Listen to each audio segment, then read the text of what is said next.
Salut à tous, aujourd'hui on se retrouve pour une petite FAQ accompagnée de Bisbis. Ça fait je crois 2 semaines maintenant que je l'avais pas fait parce que la semaine dernière c'était Noël. Donc déjà on va commencer par vous souhaiter une bonne année parce que normalement ce sera la dernière vidéo sur cette année 2017. Donc déjà bonne année à tous, j'espère que ça se passera bien pour vous. Donc je pense que vous connaissez le principe, il va me poser les questions comme d'habitude, je vais répondre en premier puis aussi il donnera son point de vue. On va débuter avec la première question, allez vas-y. C'est parti, une question de Biba74, quel est ton top 10 des meilleurs jeunes joueurs? Donc, moi je vais faire un top 3, je pense que top 5, voilà, par là, allez vas-y, c'est parti. Donc pour moi je pense que le premier c'est bien, c'est son maillot, tiens Mbappé qui est premier pour moi. En deuxième je vais mettre Gabriel Jesus et puis en troisième Ousmane Dembélé pour moi. Ousmane Dembélé. On pourrait rajouter, on va grandir jusqu'à top 5, allez un petit Delali, Delali, ouais. Un petit Dybala aussi Dybala qui est jeune, aussi, voilà, donc on va pas dire jusqu'à 10 joueurs, mais je pense que ces 5 là sont énormes.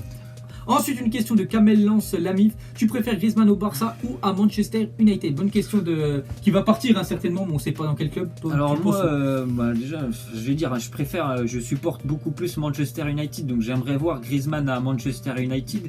Après, je pense qu'il va aller plutôt du côté du Barça, malheureusement pour Manchester. Moi, sincèrement, je préférerais le voir à Manchester, mais bon, je pense qu'il va aller au Barça. Ouais, bah après, c'est vrai qu'il y aura beaucoup de monde quand même au Barça, parce que si Coutinho vient, Dembélé, on revient de blessure, il y a devant ça tourne très bien parce que regardez les bons résultats qu'ils ont fait. J'espère que s'il va là-bas quand même qu'il aura une place de titulaire, hein, bien sûr, Griezmann. Après, je sais pas si ça se fait pas au mois de janvier avec Barcelone. Je pense que Manchester va revenir à la recharge en été. Après, il faudrait vraiment que ça se fasse au mois de janvier pour lui, parce que sinon, je pense que United va revenir très très vite. Et c'est ça, ouais. Étant donné que Lukaku et Ibrahimovic, et franchement, ces deux profils, c'est des gars qui sont hyper physiques, qui jouent pas trop techniquement, contrairement à Griezmann qui a beaucoup plus technique qu'eux. Je pense que ça serait bien aussi pour United. Je pense qu'il ferait vraiment du bien et retrouverait son copain là-bas qui est Paul Pogba. Voilà, ils sont vraiment amis dans la vie, hein, bien sûr. Donc ce serait très bien. On verra ce que va faire Griezmann. De toute façon, c'est un très bon joueur. Mais une chose qui est sûre, hein, de toute façon, c'est qu'il va partir. Il a pris un bon de sortie à l'Atlético et il va se casser. Ma préférence, c'est United pour moi. C'est ça. Ensuite, une question de Idriss. Il a dit, penses-tu que si l'OM sont en Ligue des Champions l'année prochaine, l'OM peut faire une surprise et aller en quart de finale? Alors déjà, il va falloir qu'ils arrivent à se qualifier en Ligue des Champions parce que bon, il y a quand même Monaco et Lyon. Je pense que les trois, ils vont jouer ensemble. Monaco, Lyon et Marseille pour les deux places qualificatives après Paris, bien sûr. Et si jamais Marseille venait à se qualifier, je pense que non, les quarts de finale, c'est pas possible pour Marseille. Ils n'ont pas l'effectif qui est déjà, ils n'ont pas l'effectif cette année pour jouer l'Europa League. On a vu, ils ont énormément de difficultés. Ils la jouent pas, ils veulent même pas la jouer. Aussi. Voilà, ils ont pas un effectif qui est assez dense pour la jouer. Et puis en Ligue des Champions, non, c'est pas possible de revenir. Je sais même pas, ça fait peut-être 5 ans qu'ils n'y sont pas allés en Ligue des Champions. C'est pas possible de sortir directement des groupes. Après, t'as pas une équipe comme ça qui est formée. C'est ça, c'est ce que je voulais dire aussi. C'est qu'après, si vraiment ils se qualifient l'année prochaine en Ligue des Champions, là, ça pourrait faire attirer des bons joueurs. L'OM projette, là, il pourrait commencer, l'Américain à mettre des millions et acheter vraiment des joueurs. S'ils se qualifient pas quand même, la première année là en quart, c'est compliqué. C'est chaud, mais cette année quand même, c'est la renaissance un peu pour Marseille, parce que les années précédentes, tu vois, c'était tourné vers toujours 5-6e, c'était décevant, des fois à domicile, ça faisait que de perdre. Que cette année, là, ils s'accrochent toujours à Monaco et Lyon, voilà, avec des toujours dans la course. C'est ça, c'est pas mal Marseille. Donc on verra. Voilà, de toute façon, il y aura 2 places à prendre. Ils sont 3 équipes. Ce serait bien qu'ils reviennent en Ligue des Champions. Ouais, parce que c'est quand même, il y a que Ola qui ont gagné quand même la Ligue des Champions, faut pas l'oublier, en France. Ensuite, une question de Lilian.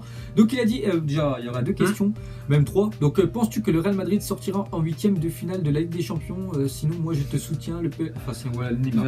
Comme je l'ai déjà dit, pour moi, le Real va se qualifier. Donc voilà.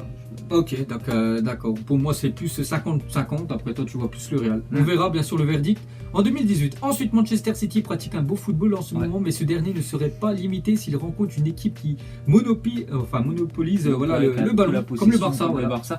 Bah, je pense que non, parce que Manchester City, eux aussi, ils ont beaucoup le ballon. Alors, je vois pas beaucoup d'équipes en Europe qui pourraient les gêner, mis à part le Barça, mais tu sais, City en général. On a vu Bayern, sur le Bayern, ça leur ferait chier. Ça leur ferait chier un petit peu, mais je pense que quand même, face à n'importe quelle équipe, c'est eux qui auraient la possession. Manchester City, encore cette semaine à Newcastle, ils ont eu 83 possessions. 83%, c'est quand même assez énorme. Surtout à l'extérieur. En plus à l'extérieur. Je pense qu'il y a que deux équipes qui peuvent à peu près les gêner en Europe, c'est le Barça et le Bayern. Mais sinon, je pense que ça, franchement, ils seraient à peu près pareils au niveau possession. Ils seront jamais en déficit de possession. City, c'est pas possible avec Guardiola. Et cette année, c'est vraiment costaud. On le voit là, City, c'est vraiment des prétendants à gagner la Ligue des Champions au même titre que le PSG, au même titre que le Barça, qui est vraiment impressionnant, au même titre aussi que le Real. Tout dépend. Voilà, des 8e de finale. Et on va finir avec 3e question. Pronostic Chelsea-Barça à l'aller. 2-1 pour Chelsea. Et retour. Un partout et Chelsea qui passe. Chelsea qui passe. Ok, on verra. Ensuite, une question de N'Golo Kanté. Est-ce que l'arrivée de la vidéo en Ligue 1 est une bonne nouvelle pour le football français et est-ce qu'elle doit être mise pour la prochaine Coupe du Monde? Déjà, je pense que c'est pas possible qu'elle soit pour la Coupe du Monde. Non, c'est mort, on a déjà parlé. Mais pour le football français, bah oui, c'est une bonne nouvelle. Enfin, après, voilà, comme on l'a déjà dit, il faut que ça soit bien réglementé dans certains cas, comme on l'a dit, pour les pénaltys, les cartons rouges, je crois que c'est les hors-jeux. L'identité d'un joueur aussi. Litigieux. Ouais, c'est ça. Voilà, après, faut pas que ça devienne tous les 10 minutes qu'il y ait l'utilisation de la vidéo, mais je pense que ça peut être qu'une bonne nouvelle pour moi. Ça va aider les arbitres qui font quand même pas mal d'erreurs. Après, c'est compliqué, mais ça ne peut que les aider, je pense. Et surtout, moi, je trouve il faut que ça soit fluide. C'est surtout ça. Parce que si ça casse le rythme de la rencontre, si pendant 10 minutes, t'as arrêté. Pendant 3-4 minutes, il faut que max ça prenne, on va dire 45 secondes. Là, 3 qui jouent je sais plus qui. On a bien vu cette semaine aussi là, en Coupe d'Italie. Il y a eu un but, il y a eu un but inscrit par l'Inter, après refusé, je crois, pendant 10 minutes, ou je sais plus c'était combien de temps. Le match a été arrêté. Tu peux pas regarder des rencontres comme ça avec 10 minutes de temps mort. C'est mort, les gars. Il faut que max ça prenne 45 secondes. Mais moi, je suis quand même pour, parce que ça aide les arbitres, ça va tellement vite. C'est vrai que tout le monde insulte les arbitres, mais les gars, ça va tellement vite que même nous, des fois, on sait pas. Et c'est vrai que les ralentis qu'on voit, ça aide bien. Ça les aide, mais il faut trouver une solution que ça aille plus vite parce que tu peux pas arrêter des rencontres toutes les 5 minutes. Et 5 minutes, la première année, il y aura des choses qui iront pas trop bien, mais ça va s'améliorer. C'est ça. Ensuite, une question de Sharif. Si le PSG élimine le Real, ils peuvent prétendre une finale de la Ligue des Champions. Et s'il y a un PSG contre le Barça en finale, le PSG peuvent prendre une revanche face au Barça. Donc, c'est deux questions. Si le PSG élimine le Real, je pense qu'ils vont vraiment être décidés à aller jusqu'au bout. Ils seront favoris. Après, voilà, s'ils battent le Real aussi, c'est qu'ils vont se mettre beaucoup de pression pour jouer ce match face au Real. Il faut pas qu'après ils se disent on a battu le Real, c'est bon, on va taper tout le monde. Ça, c'est pas possible. Il faut qu'ils soient concentrés jusqu'au bout parce que ça va faire penser à la remontada. Et après le 4-0, je pense que dans leur tête, ils étaient déjà qualifiés aussi. C'est ça, je pense qu'ils se relâchent après si jamais ils battent le Real. Et je pense que bien sûr ils peuvent aller au bout. S'ils battent le Real, c'est vraiment un avantage gros coup sur l'Europe. Ils ont quand même un avantage, c'est quand même de jouer le match retour aussi à Paris. Et surtout le plus décisif pour le PSG pour se qualifier, c'est absolument marquer un but le 14 février, là, le jour de la Saint-Valentin au Bernabéu. Il faut absolument marquer un but. Le Barça n'avait pas fait l'année dernière au PSG. Après, ils en ont mis 6 parce que ils avaient marqué un but quand même, mais ils sont obligés de marquer. Et bien sûr, s'ils gagnent, de toute façon, la Ligue des Champions pour la gagner, c'est les meilleures équipes du monde. Tu dois gagner les meilleurs. Sinon, c'est trop facile. Imagine, tu n'as que des tirages faciles pour aller en finale. Mais voilà, les gars, ils sont obligés de gagner et pour devenir bien sûr la meilleure équipe d'Europe. Ensuite, une question de Amine. Donc, il te dit FAQ, Cavani ou Suarez ou Harry Kane ou les Lewandowski, il a dit 4. J'aime bien Cavani et Harry Kane sur les 4. Ok, vos pronos s'il y a PSG City. Pour moi, c'est City. City qui passe, ok. Donc, moi, je vais dire PSG, je pense qu'il passe, qu'après, j'ai pas vu. Et l'équipe pour qu'il vole, le Maroc, peut-il espérer être premier de leur groupe en Coupe du Monde? Non, quand même, là, c'est très compliqué. Il y a beaucoup de monde dans le groupe et je pense que l'Espagne, je maintiens que l'Espagne, pour moi, finira largement. Premier, je maintiens largement, mais ils finiront premier. Moi, je finiront premier, 3 matchs, 3 victoires. Après, le Maroc, bien sûr, c'est très ouvert pour la deuxième. Ça va jouer, Maroc, Portugal. De toute façon, ça se déroulera lors de la double confrontation, enfin de la simple confrontation, parce que j'ai oublié qu'il n'y a pas de match retour. Ensuite, une question de Adrien.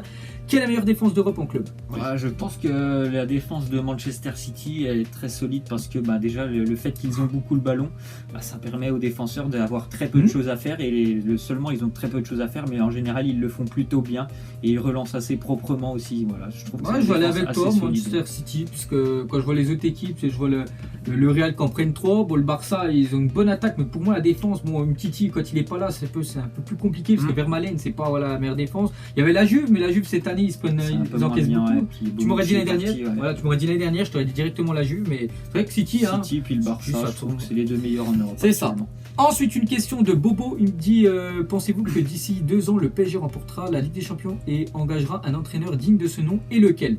Donc dans 2 ans, est-ce que tu les vois gagner? C'est compliqué de se dire dans 2 ans. Je pense que dans les 5 ans ils l'auront gagné. J'espère pour eux qu'ils l'auront gagné. Après dans les 2 ans, je sais pas.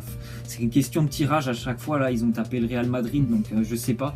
Et puis par rapport à un entraîneur, moi je pense je pense qu'ils doivent absolument changer d'entraîneur, le Paris Saint-Germain. Je pense qu'en gros que la remontada elle est aussi un petit peu due à Unai Emery qui n'a pas su les motiver certainement. Je sais pas s'ils n'avaient pas assez boosté. Il y a beaucoup de rumeurs sur l'entraîneur aussi. Luis Enrique, l'ancien entraîneur du Barça, celui qui avait fait la remontada avec le Barça, aurait déjà dit oui. J'ai vu des infos pour rejoindre le PSG. Si le PSG venait à licencier bien sûr Unai Emery, donc ce serait lui le prochain entraîneur. Moi je pense dans les 5 ans ils l'auront gagné. Ok, ensuite une question de Maxi Foot. Donc penses-tu que Luis Gustavo Thiago veut rester jusqu'à la fin de sa carrière, sachant qu'il a 30 ans. Donc je pense à Marseille. Il parle à Marseille, je pense. Je pense qu'il va falloir que Marseille recrute un petit peu pour l'aider un peu, parce que je pense qu'il doit en avoir. Pour moi, c'est un des meilleurs avec le Thauvin de l'équipe. Et il faut que s'il puisse se qualifier en Ligue des Champions, parce que je pense que sinon il va partir tout simplement. Il fait une très bonne saison, ça l'a un petit peu relancé parce que l'année dernière il était à Wolfsburg, je crois que c'était pas très bien passé, ça fait quelques années, c'était compliqué pour lui. Là il revient à un très très bon niveau. Il est bon lui. Je pense qu'il n'a pas envie de rejouer une deuxième année consécutive l'Europa League l'année prochaine. Donc je pense qu'il sait qu'il en fait une carrière. Voilà, des champions pour lui, pour qu'il continue avec Marseille, je pense. Et des bons joueurs aussi. Parce que si tu dis qu'il a 30 ans, il faut absolument je pense qu'il veut jouer des grosses compétitions. Et il est bon à Marseille, il faut avouer qu'on l'a bien vu lors des gros matchs. Il est toujours présent. Chaque fois que je à Marseille, c'est toujours le meilleur joueur, on peut dire, de l'OM. On l'a bien vu face au PSG. Il a marqué un but entre l'attaque et la défense. Un but magnifique. Et quand il n'est pas là, il y a vraiment l'équipe de Marseille. Ça se perd. Donc il doit absolument rester. Pour répondre à ta question, pour Marseille, je pense il faut qu'il le garde et lui, il faut qu'il reste. Et s'il joue la Ligue des Champions l'année prochaine, il peut rester. C'est ça. Et la dernière question, une question de David Robinho. Quel est ton joueur préféré, ou si tu n'arrives pas à répondre, tes 3 joueurs que tu aimes bien? Je pense que le premier, c'est Kanté. Voilà. Ok, bon bah voilà, on a fini. Donc vas-y, c'est fini. Voilà, c'est la fin de cette FAQ. J'espère que ça vous aura plu. N'hésitez pas à lâcher d'autres questions qu'on prendra la semaine prochaine. On y répondra pour la fin de semaine. Voilà, c'est la fin. Nous, on vous laisse et on vous dit à la prochaine. Allez, ciao tous.